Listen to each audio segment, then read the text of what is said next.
The question now is the amendment moved by the Honourable Member for Griffith to the amendment moved by the Honourable Member for Moncrieff be agreed to, and I give the call to the Honourable Member for Fowler. Thank you, Mr Speaker. Childcare is essential for families, especially working families, and those families where staying at home is not possible. While I do not oppose the bill, in its current form it will generate increased demand and uptake, but it will fail to address the supply needs of the sector to sustain such a demand. I have heard the government speak about our workforce and how they intend to provide solutions in the years to come. However, the issue of workforce shortages is immediate and has needed to be resolved for years. I have serious concerns the government is more focused with achieving their agenda in the public domain, and in doing so will be missing crucial steps to creating an all-round good policy that addresses all elements of the sector that will be impacted by the increased demand under this proposed bill.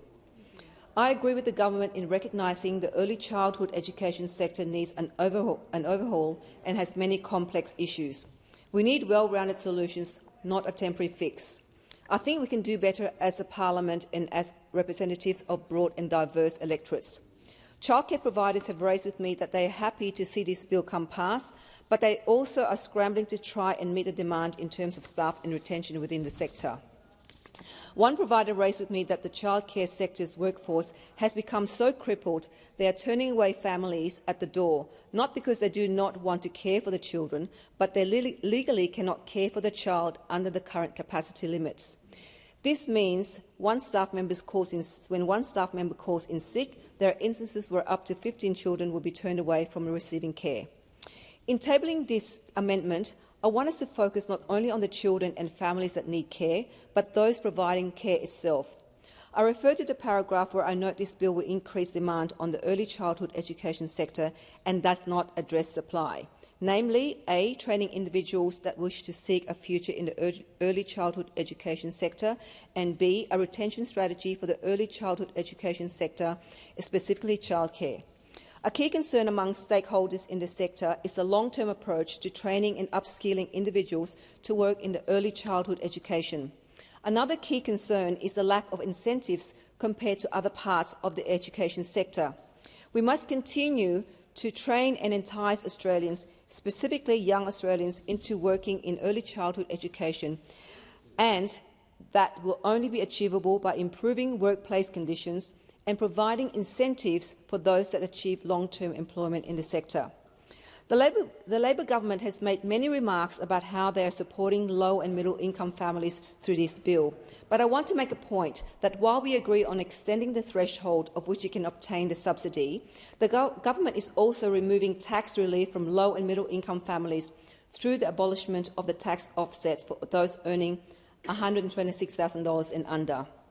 How can you say you care for families doing it tough and in the same breath ripped out the only tax offsets to actually benefit millions of Australians on the bottom end of the pay scale?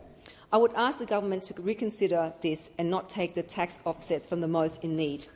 Mr Speaker, my amendments call on the government to commit to implementing a crucial piece of the policy which addresses all the issues of supply I have raised.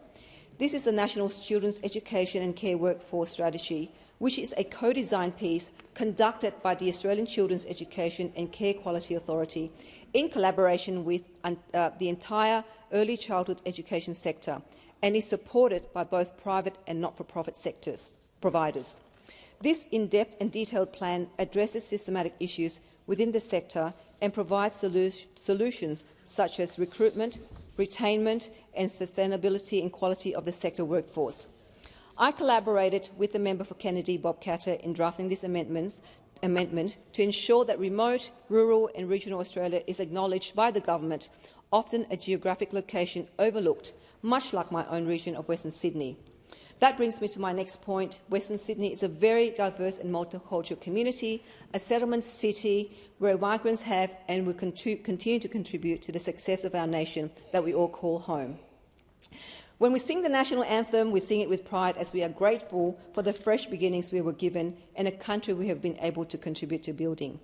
But the government of the day for many years has continued to claim Australia's multiculturalism as their own achievement, but failed to adequately offer services and support to assist our communities that struggle to adapt.